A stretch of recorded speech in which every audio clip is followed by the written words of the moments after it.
are here to communicate a very clear message that we would like this war to be ended.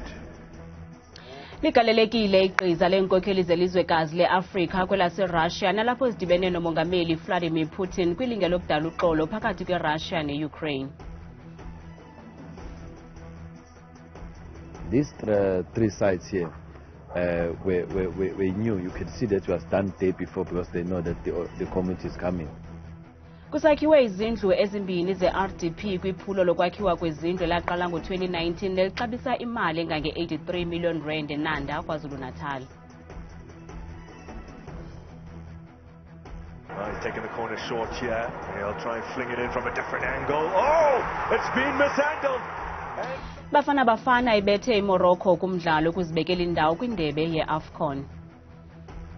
Oceba bamaqela aphikisayo kumasipala waseThekwini KwaZulu-Natal bavakalisa inkxalabo ngephulo lezindlu elibiza izigidi ngezigidi zerandi eNanda kweliphondo. I-83 yezigidi zerandi selichithiwe kulwakhiwo lweliphulo kususela ngo-2019 ngamakhulu amathathu izindlu bekufanele ukuba sele zakhiwe kodwa zimbini qwaba ezigqityiweyo. Eliphulo lolwakhiwo lwezindlu lwaqalwa ngoMeyi ka-2019. Kwiminyaka emine emva koko isityhwentywe esi-83 yezigidi zerandi sele sichithiwe zimbini qwaba izindlu ezigqityiweyo. When we came here end of May, these three sides here, we knew, you could see that it was done day before because they know that the community is coming. Ngelixa amaqela aphikisayo enyanzelisa ukuthwathaka kwengxelo edandalazisa inkcitho kweliphulo, abahlali basajonge enkalweni ngezintsha mayela nokususwa kwabo kwiinkampu ababegcinwe kuzo okwethutyana. Sifisa ukuthi isheshe le project isheshe sikwazi ukushesha ukuthi siphume la ngoba njengoba sihleli kanzima kanjena asithandi sizele sizinezingane sinogogo abadala abangakwazi ukuhamba besuka la beya ema-toilet ezansi. Umasipala waseThekwini uthi imali isetyenziswe ekwenzeni iindlela, ugutyulo lwelindle namanye amaphulo okulungisa iziseko zolwakhiwo. Ngoku uthi uzibekele uDisemba unyaka ozayo ukuba aliqoshelise eliphulo ze wongeza i-43 million rand ngaphezulu. Masive izimvo zenu ngeli nqaku lephulo lezindlu eThekwini KwaZulu-Natal.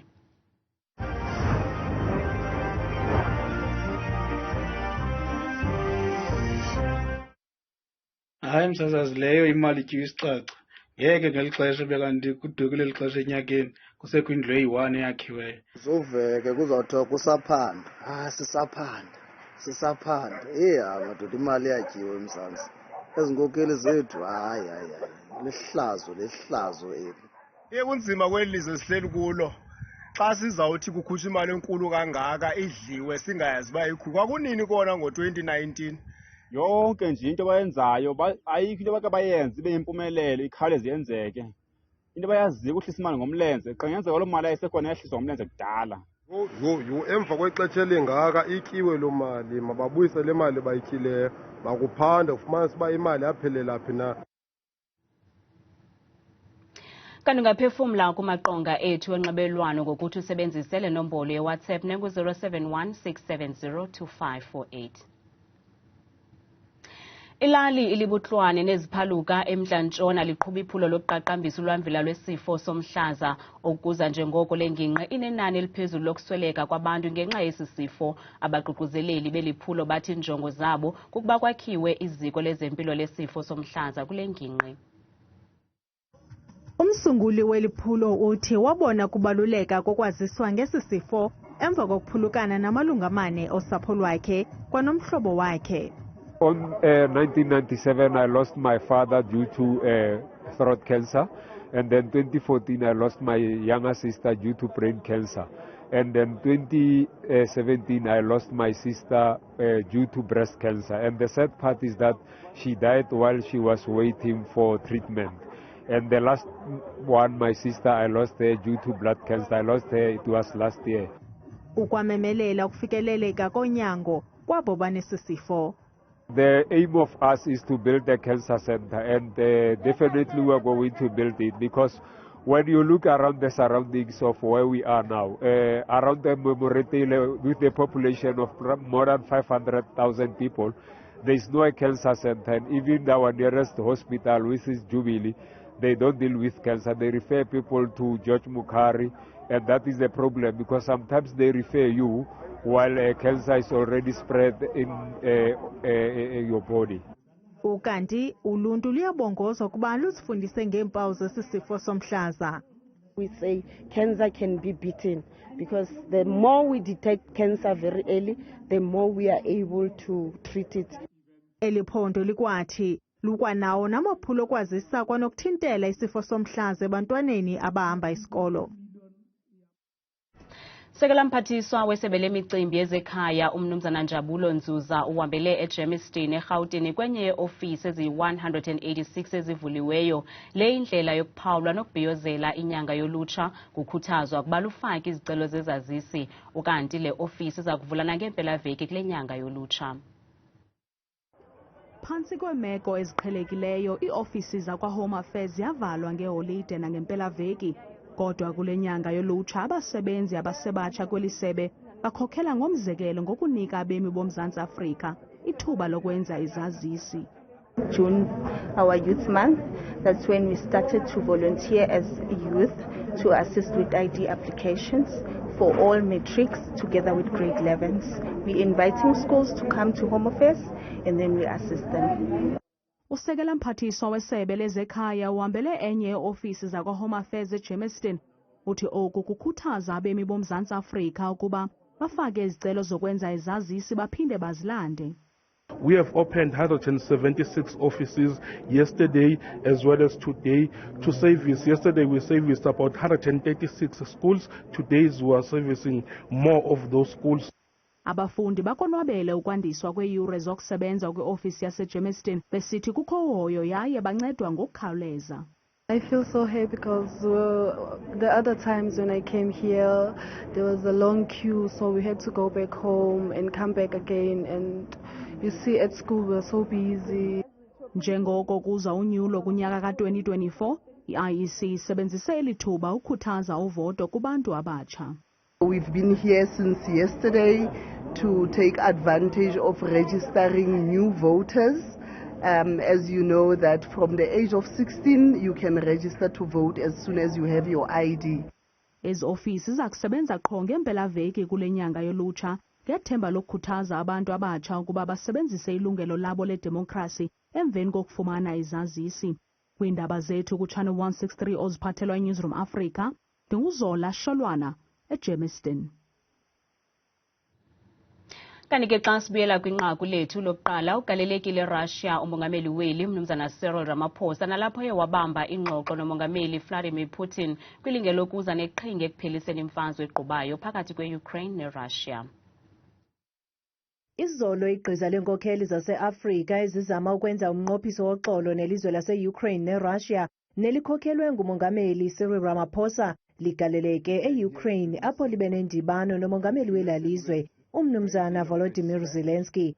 Namhlanje umongameli ubophe wamncinane ebhekisa umbombo eMoscow ukuya kudibana nomongameli waseRussia Umnumzana Vladimir Putin. Umongameli uthetha xa imiba eliqela anqwenela ukuba kugangathwe phezu kwayo. Kweminye yale minqweno ukubeke kwacaca mhlophe okokuba baze kubongoza ukuba le mfazwe ephethe mbengwane ilizwekazi Afrika nehlabathi liphela noko mayithi xha ngoku. We are here to communicate a very clear message that we would like this war to be ended. Njengoko ethwele iminqwazi emibini ke njengomongameli weli ukhawulezise wathi qhwi umba worhwebelwano. Opening up of the movement of grains across the Black Sea so that whatever blockages there are should be opened up and the grains and commodities must be opened to the markets. Ukanti umongameli Putin uthe bayalamkele linyathelo nokuhlala phansi befakana imilomo ngemeko yelizwe labo nelizwe lase-Ukraine. We support your desire to conduct independent, sovereign and peaceful policy. We welcome the balanced attitude of our African friends with regard to the Ukraine crisis. Distinguished friends, we value your interest to settle the conflict. Kambe ke abahlalutyi bezopolitiko bakholelwa ukuba eli phulo lifana nokugalela amanzi emqolweni tata. Asikwazi even usombulula ingxaki zethu lapha kwi-continent kwi-AU. Zininzi human rights abuses ezenzekayo apha eAfrika. Kukho problem apha eZimbabwe. From time to time sinabantu abavukela umbuso i-coups, but sifuna usolve i-conflict of that magnitude. Umongameli Ramaphosa uhambise wathi kuza kufuneka kuqinisekisiwe ukuba kubonakaliswa ubuntu kwabo bachaphazelekileyo kule mfazwe. Ityendyana lomfundo seleza uqoshelisa izifundo zakhe Walter Sisulu University eMntla eMpuma Koloni UBuzwe Tlembula usungule umqulu wencwadi ongumkhombandlela kwizifundo zenzululwazi. Lo mfundi waqala ukuyithanda iScience ngethuba esenza ugrade 12 ngo-2019 ngokutyutyutyutya izikolo zaseMpuma Koloni ehlohla abafundi ngendlela elula yokufunda i-physical sciences. UBuzwe Tlembula ona-22 iminyaka ubudala uzawuqoshelisa izifundo zakhe kwi-Bachelor of Sciences eWalter Sisulu University kunyaka ozayo. Sihambe naye ukuya eZingisa Comprehensive High School ukuya kubonisa isakhono sakhe kwesi sifundo yaye uvelise i-study guide asenze kwalula ukufunda i-physical sciences.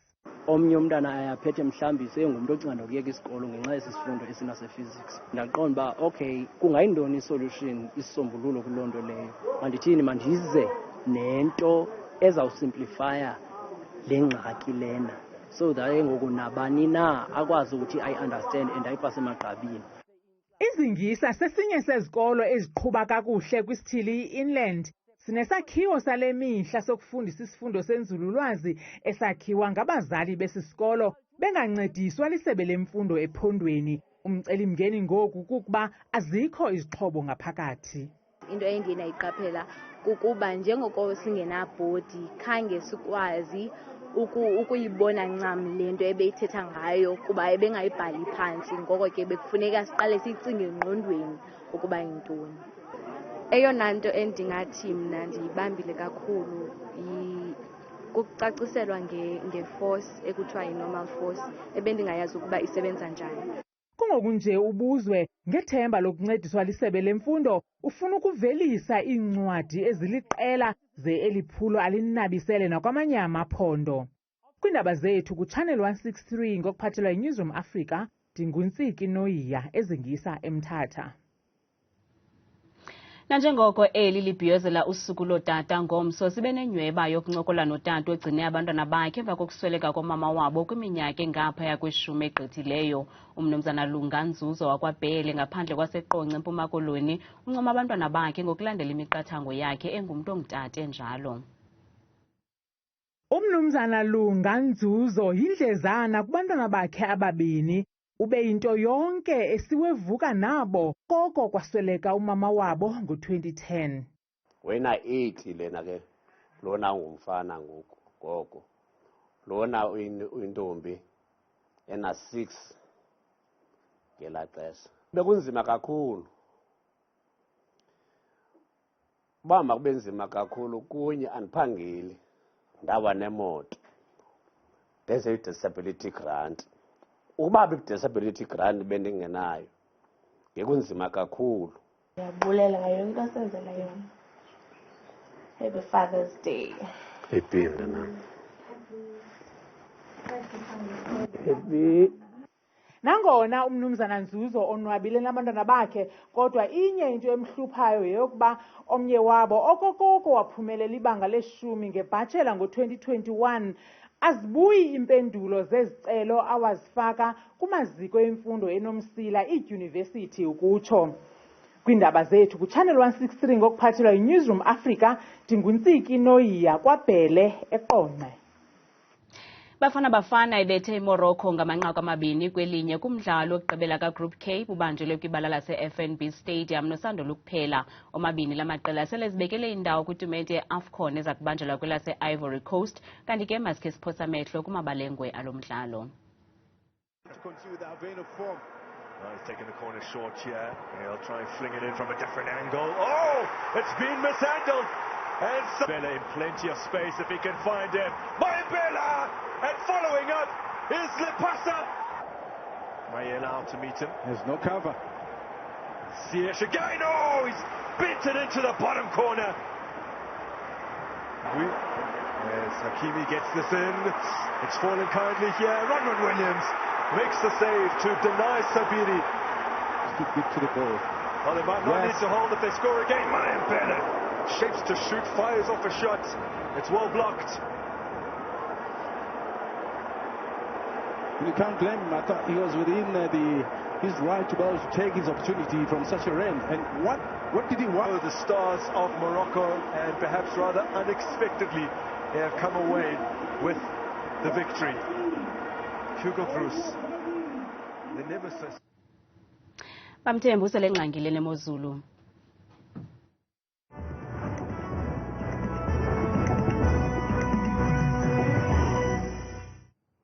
Nkosi kakhulu kuwe mamqwathi apha ezindabeni ndiyakubulisa mzonsudu ekhaya ndikwamkele kaloku kweyam idesika yeMozulu. Igama lam ke mna ke ndikuthabile umomvela siqudeni ngoza ndingowakwamakhaphela bethuna nantsi iMozulu. Sivule kojonga phaya ephondweni eMpuma Koloni eMonti ngeshumi nje nesibhozo kusibekele kakhulu phaya kwasekuseni ngomso kwakweli phondo linye ke mzonsundu phaya eGqeberha neziphaluka nguye kaloku la 17 degrees ekhatshwa nje ngamafu phaya emini ngomso. Abanami sijonge phaya eFree State eBloemfontein ngeshumi nje elikhatshwa sisithoba ngamafu njengephipa kwasekuseni ngomso kanti kube njalo kwakhona futhi phaya eFree State koSasolburg ngamashumi 21 kusazolile mzonsundu. Kanti yona imeko phaya eGauteng eJohannesburg eSoweto naseSandton eRandburg ngo-18 degrees ecwenge nje kamandi phaya ngorhatala ngomso kanti kuyafana ke naphaya eVereeniging ngamashumi 21 kusacwengile.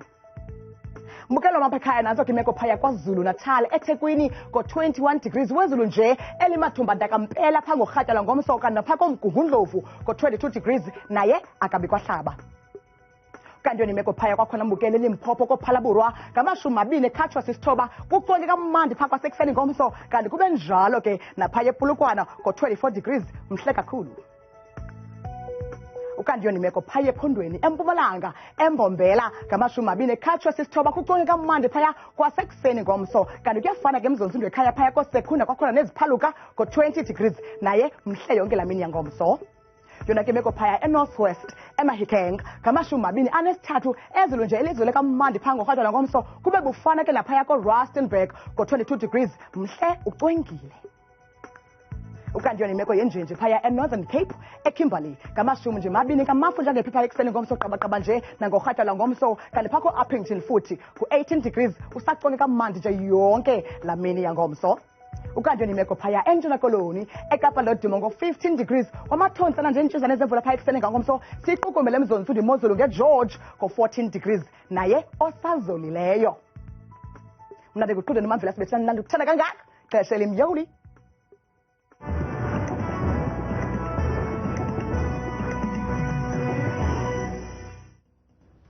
Ungafumana lamanqaku namanye kwiqonga lethu leYouTube ngomso. Oogxa bethu baza kuniphathela izindaba zethu ngolwimi lwesiZulu. Kamnandi mawethu.